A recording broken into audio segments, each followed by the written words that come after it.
Hello everyone, मैं CS Rewa मोनिला स्वागत करती हूँ आप सभी का हमारे यूट्यूब चैनल पुस्तक कॉमिक्स पर। In this video we will talk about how to complete CS executive group 2 syllabus in 50 days.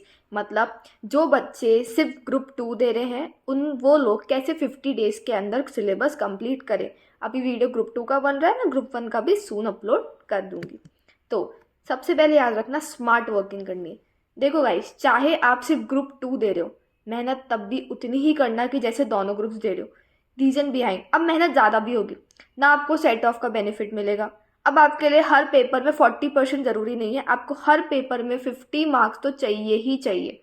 ये तो ठान लो कि 50 नंबर तो आने ही चाहिए कैसे भी करके। सेकेंडली, पढ़ाई करने का अच्छा तरीका ढूंढो। देखो, नोट्स बनाओ और खुद के नोट्स बनाओ। चाहे आप किसी भी इंस्टीट्यूट भी पढ़ रहे हो ना, इट्स ओके, वो पढ़ा रहे हैं ना, उसके अकॉर्डिंग नोट्स बनाओ। नोट्स हमेशा ऐसे होने चाहिए कि आप 50 पन्नों में आपने वो सब्जेक्ट कर दिया। जितने शॉर्ट नोट्स होते हैं ना, उतनी जल्दी आप चीज़ों को लर्न करते हो, उतनी ही जल्दी आप चीज़ों को रिवाइज कर पाते हो।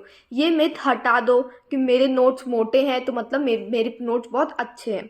नहीं, बल्कि मैं सबसे बेकार नोट्स मानूंगी जिसके नोट्स बहुत ज़्यादा होते हैं, जिसमें बहुत ज़्यादा लिखा होता है। जितने आपके नोट्स शॉर्ट एंड स्वीट होते हैं उतने अच्छे होते हैं। आप बिलीव नहीं करोगे, जब मैंने एग्जीक्यूटिव दिया था, मेरे कंपनी लॉ के सिर्फ 50 पेजेस के नोट्स थे, जिसमें पूरी कंपनी लॉ थी। तो आपको नोट्स बनाने खुद को आने चाहिए, और जो आप खुद बनाओगे ना, खुद मेहनत करोगे ना, वो आपको याद लास्ट तक भी याद रहेगी, बजाय किसी से खरीदना। देखो, अच्छी बात है, आप टीचर्स जो नोट्स बनाते हैं या जो भी बाहर ऑनलाइन जो सेल कर रहे हैं वो बहुत अच्छे होते हैं, नो डाउट। लेकिन जो सेल्फ आप खुद बनाओगे ना, वो आपको एंड तक याद रहेंगे, और उससे आप प्रोविजन भी बहुत ढंग से समझोगे। डिस्क्लेमर, मैं पहले क्लियर कर देती हूँ ये चीज़ कि अगर आपने शेड्यूल फॉलो किया, दैट डजेंट मीन आपका CS एग्जीक्यूटिव ग्रुप 2 बिल्कुल क्लियर हो जाएगा। हाँ, ये है कि इससे आपके चांसेस बढ़ जाएंगे। ठीक है, इससे आपको एक डायरेक्शन मिल जाएगा कि कौन सा चैप्टर इंपॉर्टेंट है और किस पे अपन को ज़्यादा फोकस करना है। अब डेली 3 सब्जेक्ट्स पढ़ना ज़रूरी है, ये चीज़ याद रखना। अगर 3 सब्जेक्ट्स पढ़ोगे, कोर्स सबसे पहले टाइम पे कंप्लीट होगा। टाइम के से अलावा आपके पास रिवीजन का टाइम बहुत अच्छा बचेगा, क्योंकि आपके लिए ज़्यादा डिफिकल्ट है क्लियर करना, बिकॉज सेट ऑफ नहीं मिल रहा। सेट ऑफ का बेनिफिट आपको नहीं मिलेगा, वो दोनों ग्रुप्स देते हैं, तीनों ग्रुप्स देते हैं, तभी बेनिफिट मिलता है। अब आते हैं डे 1 पे।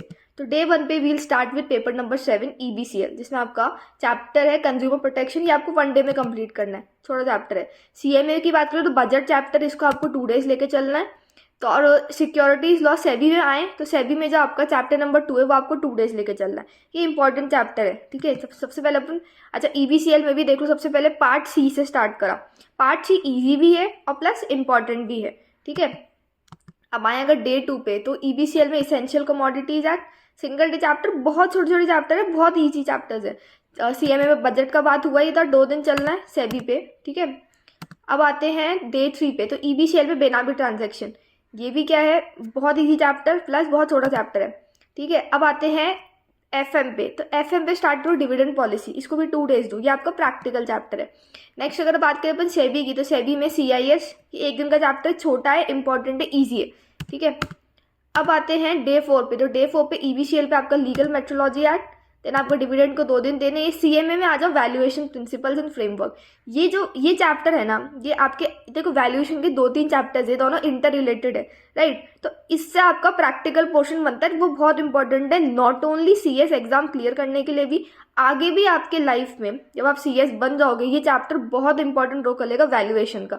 और वैल्यूएशन में भी अब CS का रोल काफ़ी इंक्रीज हो रहा है। अब आते हैं डे 5 पे, तो डे 5 पे आ गया आपके पास पेपर नंबर 6 में जो आपका है रेजोल्यूशन ऑफ कंप्लेंट सेबी में, ठीक है। अब वर्किंग कैपिटल, उसको आप 3 डेज दो, अच्छा चैप्टर है, इंपॉर्टेंट चैप्टर है। नेक्स्ट पे CMA पे जो वैल्यूएशन था, उसके अब नेक्स्ट चैप्टर का 2 डेज कंप्लीट करो, इसमें अब आपका प्रैक्टिकल पोर्शन भी आ गया, ठीक है। डे 6 पे आओ, पेपर नंबर 7 आपका है EBCL, उसमें आप करो सबसे पहले prevention of money laundering act, then आपका वर्किंग कैपिटल का चल ही रहा है टाइम, और वैल्यूएशन। अच्छा, एक चीज़ याद रखना, जब भी CMA करो तो एक आप बनाओ नोट्स कॉपी, एक आप बनाओ आपकी न्यूमेरिकल्स की कॉपी। नोट्स कॉपी में हर चैप्टर के फॉर्मूले लिखो, जिससे आपके पास CMA के एक अच्छे 30 to 40 पेजेस में से फॉर्मूलेज होंगे, तो आपके लिए वो रिवाइज करना ईजी होगा। सेकेंडली, जो आप आपकी जो न्यूमेरिकल्स की कॉपी बना रहे हो, फॉर एग्जांपल आप जब क्वेश्चन कर रहे हो, आपको लग रहा है ये क्वेश्चन सबसे ज़्यादा दिक्कत है, तो उसको कर लो एक स्टार मार्क, या उस क्वेश्चन के एक पर्टिकुलर पॉइंट में आप अटके थे तो उसको कर लो स्टार, जिससे आपको एग्जाम में से वो स्टार वाले, जब आप एक दिन पहले रिवाइज करोगे ना, तो आपको वो स्टार मार्क वाले क्वेश्चन देखने पड़ेंगे। एक बेनिफिट और है सिंगल ग्रुप देने का, आपको 1 डे की लीव मिलेगी, ठीक है। अब आते हैं डे नंबर 7 पे। तो डे नंबर 7 पे आपका है इंडियन कॉन्ट्रैक्ट एक्ट, या CA/CET में पढ़ चुके, इसलिए आपका 1 डे में कवर हो सकता है। वर्किंग कैपिटल का आपका 3 डेज कंप्लीट होने वाला है। और चैप्टर नंबर 21 आपका आ गया CMA का, इंड AS 102 थ्योरी चैप्टर, एक दिन में कर लेना। अब आते हैं डे 8 पे। डे 8 पे आपका EBCL में RERA real estate, right. Next आपका कैपिटल स्ट्रक्चर FM में 2 डेज का chapter, numerical point of view से अच्छा चैप्टर है।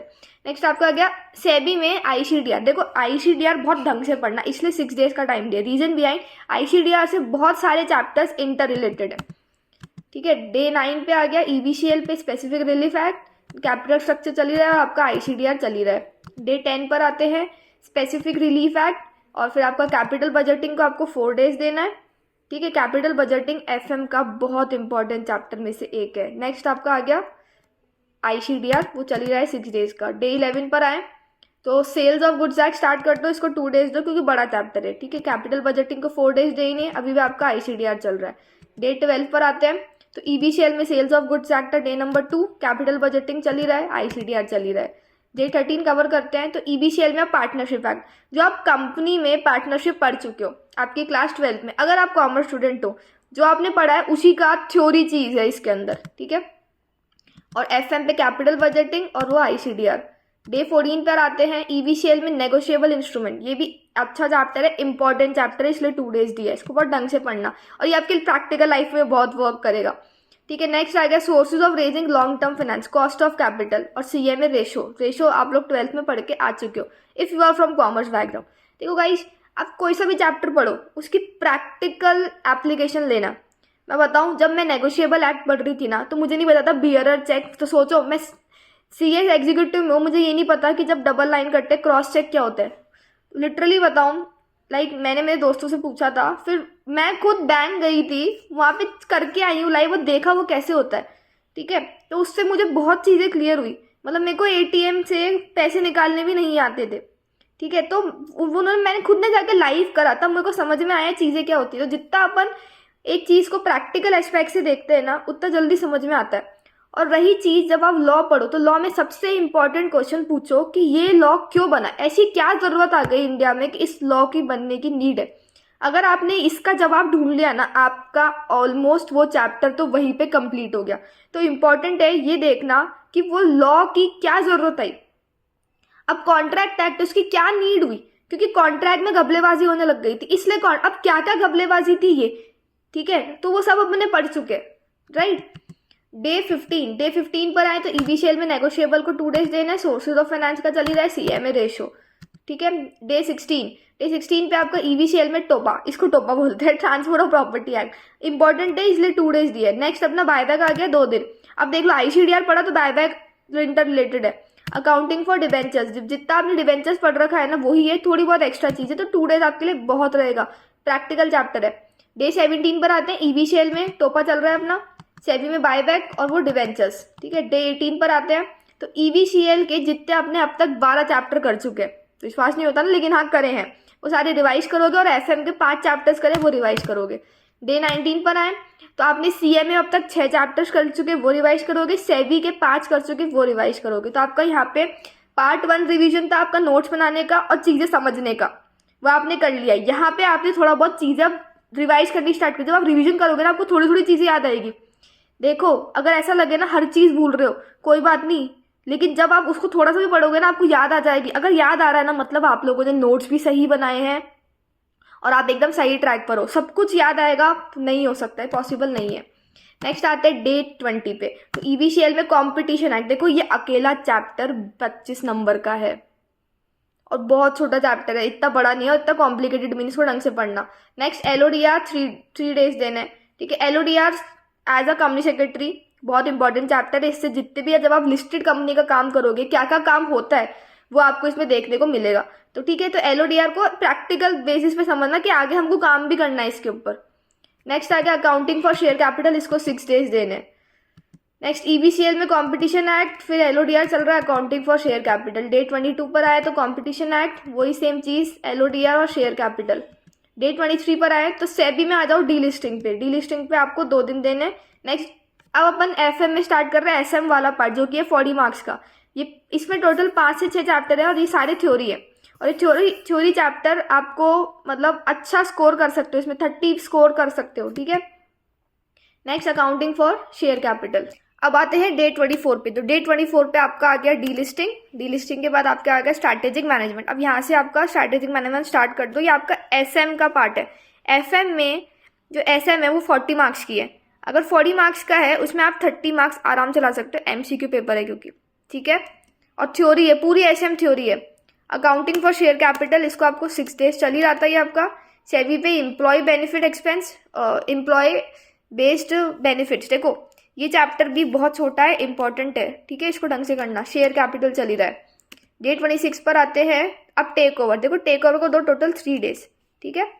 बिजनेस पॉलिसी फॉर्मुलेशन, इसको आ गया 3 डेज आपके पास। आरबीआई को दो 3 डेज। देखो आरबीआई को 3 दिन इसलिए देखा जाए तो थोड़ा लेस इंपॉर्टेंट है, लेकिन आपका पार्ट ए का फर्स्ट चैप्टर है तो इससे आपके आने वाले जितने भी चैप्टर्स है वो थोड़े लिंक्ड है, तो ये आपके आगे चैप्टर्स में यूजफुल होगा। डे 27 तो आपका सेबी में आ गया टेक ओवर। नेक्स्ट आ गया FM, business policy and formulation, वही चल रहा है, और आरबीआई। नेक्स्ट आ गया डे 28 पे। डे 28 पे आ गया आपका टेक ओवर, वही 3 डेज, ये 3 डेज, ये आपका 3 डेज, सेम शेड्यूल। अब आते हैं डे 29 पे। तो डे 29 पे आपका स्वेट इक्विटी, फिर स्ट्रैटेजिक एनालिसिस और रिलेटेड एक्सपेक्ट्स, इसको टाइम आपको दिख ही गया, ठीक है। ये 3 डेज तक चलाना है, सेम शेड्यूल। और बाकी बस ये related aspects of company account, ये 2 डेज का थ्योरी चैप्टर है क्योंकि। डे 31 पे आते हैं तो इशू ऑफ स्वेट इक्विटी, ये तो आपका 3 डेज चल ही रहा है। साथ में अब आपके आ जाओ सीएमए के फाइनेंशियल स्टेटमेंट इंटरप्रिटेशन, ये भी आपका 1 डे का चैप्टर है। ये अगर आपने याद हो तो अकाउंट्स के अंदर क्लास 12 में जो आपकी पार्ट 3 बुक पढ़ी थी ना, ये उससे रिलेटेड है। अब आते हैं डे 32 पे। तो डे 32 पे आपका इनसाइडर ट्रेडिंग। इनसाइडर ट्रेडिंग पे अपने आप में टेक ओवर और इनसाइडर ट्रेडिंग अच्छे चैप्टर्स हैं ये, ठीक है। स्ट्रैटेजिक इम्प्लीमेंटेशन का और कैश फ्लो स्टेटमेंट, ये आप पढ़ चुके हो, लेकिन थोड़ी सी बहुत एडवांस चीज़ें भी है तो इसलिए 2 दिन आपके लिए सफिशिएंट होंगे। डे 33 पर आते हैं प्रोहिबिशन ऑफ इनसाइडर ट्रेडिंग, ये तो सेम शेड्यूल चल रहा है 32 और 33 का। नेक्स्ट है डे 34 पे तो म्यूचुअल फंड। देखो म्यूचुअल फंड्स में न्यूमेरिकल भी है, ठीक है, और आपका ये थ्योरी चैप्टर के बेसिस पे भी अच्छा है, इसको बहुत ढंग से पढ़ना है। ये आपको बताएगा भी म्यूचुअल फंड्स के क्या बेनिफिट है, जो आप आगे इन्वेस्ट भी कर सको। एनालिसिस एंड स्ट्रैटेजिक एक्ट और कंसोलिडेशन। देखो कंसोलिडेशन सीएमए का बहुत इंपॉर्टेंट चैप्टर है, इसलिए इसको 5 डेज देना। ये आपका टोटल प्रैक्टिकल चैप्टर में से एक आता है। डे 35 पर आए तो म्यूचुअल फंड्स चल ही रहा है, एनालिसिस, और ये तो आपका 5 डेज चले गए। डे 36 पर आते हैं तो म्यूचुअल फंड्स को 3 दिन देने थे। अब आ जाओ नेचर एंड स्कोप ऑफ, मतलब ये आपका एफएम का थ्योरी चैप्टर है। जो अब तक आप सब कुछ पढ़ चुके उसका थ्योरी है, तो इसको 3 डेज इसलिए दिया जिससे आपकी थ्योरी बहुत शार्प अच्छी रिवाइज होगी। देखो एफएम चाहे 60 मार्क्स की हो, बट अपन सीएस का एग्जाम दे रहे हैं, यहाँ पे थ्योरी पे फोकस अभी भी ज्यादा होता है। तो 60 मार्क्स में से मान के चलो आपका सिर्फ 40 मार्क्स ही प्रैक्टिकल आएगा, 20 मार्क्स अभी भी थ्योरी का वेटेज है। तो थ्योरी अपने लिए इंपॉर्टेंट हो गई एफएम के, और एफएम में सिर्फ 2 से 3 थ्योरी चैप्टर्स हैं। आपका कंसोलिडेशन चल ही रहा है। 37 पर आए तो डिपॉजिटरी एक्ट, ये थोड़ा लेस इंपॉर्टेंट चैप्टर्स आ जाते हैं इसलिए, और ये जैसे चैप्टर्स है जो आप सब कुछ पढ़ चुके हो ना, ये आपको पढ़ने में बहुत ईजी होगा। फिर नेक्स्ट डे 38 की बात, जो डे 38 पे आपका डिपॉजिटरी एक्ट, वही नेचर एंड सिग्निफिकेंस 3 डेज चल ही रहा है, कंसोलिडेशन। डे 39 पर आते हैं तो स्ट्रक्चर ऑफ कैपिटल मार्केट। अब देखो ये आपका सेबी का पार्ट 2 है। पार्ट 2 30 मार्क्स का है, 30 मार्क्स में सिर्फ 2 चैप्टर्स हैं, और वो भी जितने भी आप सारे पढ़ चुके हो ना चैप्टर्स, उसमें जो भी आपके मतलब टर्म्स है ना, ये उसी पे फोकस करता है। तो ये ईजी है, 30 मार्क्स में से 15 मार्क्स एक बच्चा बहुत ईजिली स्कोर कर सकता है, ठीक है। नेक्स्ट प्रोजेक्ट फाइनेंस, ये भी आपका जो है थ्योरी चैप्टर है 2 डेज एफएम का। ये भी आपका सीएफआर कॉर्पोरेट डिपो, ये भी आपका थ्योरी है 2 डेज, बहुत है। डे 41 पर आते हैं तो स्ट्रक्चर ऑफ कैपिटल मार्केट चल ही रहा है, प्रोजेक्ट फाइनेंस और सीएमए का आपका ये। अब डे 42 कवर करें तो सिक्योरिटीज मार्केट इंटरमीडिएरीज, ठीक है, ये आपको 2 डेज देना है। ये चैप्टर 16 नहीं, चैप्टर 17 है। नेक्स्ट अपना आ गया पोर्टफोलियो मैनेजमेंट एफएम में थ्योरी चैप्टर, अकाउंटिंग स्टैंडर्ड्स, अब सारे थ्योरी चैप्टर्स बचे। थ्योरी पे फोकस अच्छे से करना। सीएस अभी भी थ्योरी पे ज़्यादा फोकस करता है। सिक्योरिटीज में आपका वो 2 दिन का चल ही रहा है, पोर्टफोलियो मैनेजमेंट और national and international accounting authorities. अब ये थ्योरी में भी जो शुरू में चैप्टर्स थे वो इंपॉर्टेंट थे, अब जैसे जैसे टाइम पीरियड बढ़ता जा रहा है, लेस इंपॉर्टेंट चैप्टर, अब आपको लेस इंपॉर्टेंट में से जो इंपॉर्टेंट पार्ट है वो निकालना है। आपको ये पता होना चाहिए एग्जाम के एक दिन पहले आपको क्या पढ़ना है, सबसे इंपॉर्टेंट है, ये याद रखना, चाहे कोई सा भी लेवल का एग्जाम दो। फॉरेन एक्सचेंज आपका, अब आपका ईबीसीएल में फैम वाला फॉरेन लॉ स्टार्ट हो गए, और सीएमए की बात करते हैं चैप्टर 12 आपको करना है। डे 45 पर आए तो ईबीसीएल में 2 चैप्टर्स, क्योंकि अब तक आपका सेबी कंप्लीट हो चुका है, ऑलमोस्ट आपका एफएमए वाइंड अप हो चुका है। 4 और 5 सीएमए में आपको 13 चैप्टर, डे 46 कवर करें तो ईबीसीएल में 6 और 7, सीएमए में 14, 18, अभी थोड़ी चैप्टर्स हैं। डे 47 पर आए तो ईबीसीएल में चैप्टर 8, सीएमए का चैप्टर 1 और सेबी का आपका एससीआर है। अब देखो ये चैप्टर बहुत बड़ा है, लेकिन अब तक आप सेबी कंप्लीट कर चुकी है, आपको सेबी का लास्ट चैप्टर जो आपको पढ़ना है चैप्टर 1 है, जिसमें सबसे लास्ट में करा है, मतलब ये क्या हो गया, सब चैप्टर्स का एक मिक्सचर चैप्टर है, ठीक है। डे 48 पर आए तो ईबीसीएल में चैप्टर 9, सीएमए में चैप्टर 2, और आपका ये 2 डेज इसको दो आराम से। डे 49 पर आए तो चैप्टर 10। अब टेक अ ब्रेक डे 50 पे, इट्स टाइम कि आपने इतनी पढ़ाई कर ली तो डे 50 पे क्या करो, एक ब्रेक लो, थोड़ा रिलैक्स करो, फिर वापस से अपना अब रिवीजन स्टार्ट कर दो। अब आप लर्निंग वर्क स्टार्ट करो। अब तक आपने चीज़ें समझ ली इन 50 दिन के अंदर, अब आपको चीज़ें लर्न करनी है, ओके। इन केस आपको कोई और भी डाउट हो तो feel free to comment in the comment section. Till then, thank you so much for watching this video. Do like, share and subscribe our channel for more such updates. Bye bye everyone. Have a nice day.